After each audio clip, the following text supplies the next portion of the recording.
Bonjour, Ludovic Bréant, entrepreneur et coach. Je suis ravi de vous retrouver pour une nouvelle vidéo sur le thème « Arrêtez de penser en termes de problèmes, mais pensez en termes de solutions ». Par exemple, je suis licencié. Alors bien sûr, on peut mal prendre cet état de fait, on peut culpabiliser, on peut résister à ça et puis envisager une ou deux solutions de repli.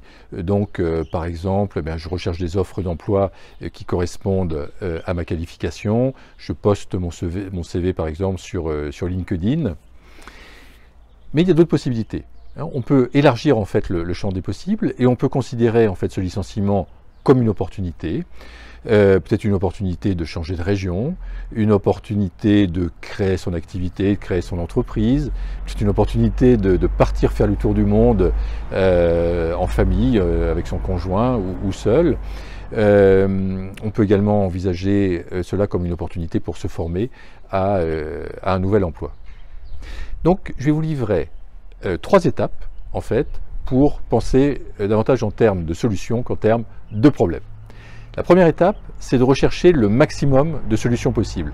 Donc plutôt que d'identifier une ou deux solutions, ce que je vous propose, c'est de lister 10, 15 solutions, 20 solutions possibles, surtout sans vous limiter. Donc ça, c'est la première étape. Donc, voilà, on prend une feuille de papier et on liste toutes les solutions possibles.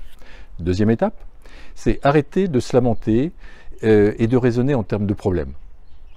À chaque problème, il y a beaucoup plus de solutions qu'on l'imagine au départ.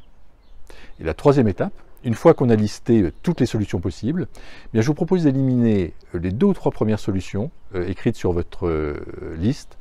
L'idée, c'est de sortir de sa zone de confort pour explorer en fait d'autres possibilités. Alors, il se peut aussi que des solutions rentrent en conflit avec notre entourage. Par exemple, si une solution, c'est de changer d'emploi ou de région, peut-être que mon conjoint ne souhaite pas changer de région.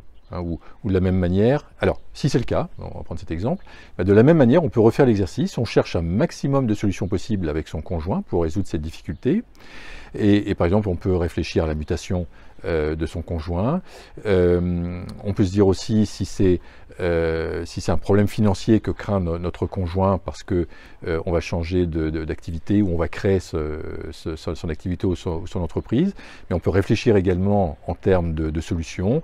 Peut-être on peut réfléchir à un apport en vendant un bien immobilier, en vendant sa voiture, ou peut-être on peut interroger sa famille qui peut peut-être nous aider. Voilà, donc vraiment raisonnons en termes de possibilités. Donc ce que je vous invite à faire, si vous avez connu récemment une difficulté, ce que je vous invite, c'est à passer en revue les 3 étapes qu'on vient d'évoquer, et surtout à intégrer qu'il existe beaucoup plus de solutions qu'on ne l'imagine au départ. C'était Ludovic Bréant qui vous aide à entreprendre pour participer à la création d'un monde meilleur. Si vous avez aimé cette vidéo, n'hésitez pas à la partager, à la liker et à la commenter. Je vous souhaite le meilleur et je vous dis à très bientôt.